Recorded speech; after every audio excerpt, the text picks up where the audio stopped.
کمپیوټرونه بیلابېلې بڼې لري. ځینې ډېر عام ډولونه لکه د ډیسکټاپ کمپیوټرونه، لپټاپونه او موبایل تلیفونونه دي. خو نور ډولونو کې ځینې وسایل لکه د حساب ماشینونه، د لوبو کنسولونه او سمارټ تلویزیونونه هم کمپیوټرونه دي. هغه ډول کمپیوټرونه چې موږ په ورځني ژوند کې کاروو شخصي کمپیوټرونه بلل کیږي. راځي چې ځینې عام ډولونه او د دوی کارونې ته یوه لنډه کتنه وکړو. ډیسکټاپ کمپیوټر یو شخصي کمپیوټر دی. داسې ډیزاین شوی چې په یو ټاکلي ځای لکه د میز په سر کې پاتې شي.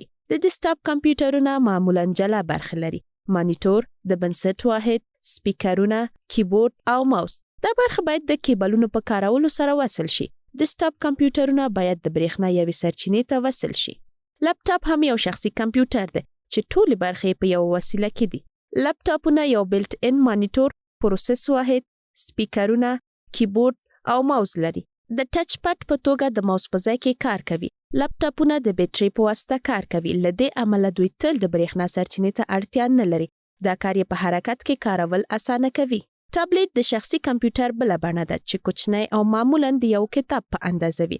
د ټابلیټ کمپیوټر ټولې برخې په یوه وسیله کې وي. د کوچنۍ اندازې له امله ټابلیټونه معمولاً د تفریحي فعالیتونو لپاره کارول کیږي، لکه د فلمونو کتل یا لوبې کول. تاسو کولی شئ په ټابلیټونو کې سافټویر اپلیکیشنونه نصب او بیا بیلابېل کارونه ترسره کړئ. سمارټ فون هم یو ډول د شخصي محاسبې کوچنۍ وسیله ده. دومره کوچنۍ وي چې په لاس کې نیول کېدای شي. د سمارټ فون اصلي کار د تلیفوني اړیکو لپاره ده، خو دا وسایل د ډېرو نورو کارونو لپاره هم کارول کېدای شي. تاسو کولی شئ په خپل سمارټ فون کې د سافټویر بیلابېل اپلیکیشنونه نصب او انځورونه واخلئ، لوبې وکړئ، ایمیلونه واستوئ، سندونه ولولئ او نورې چارې ترسره کړئ.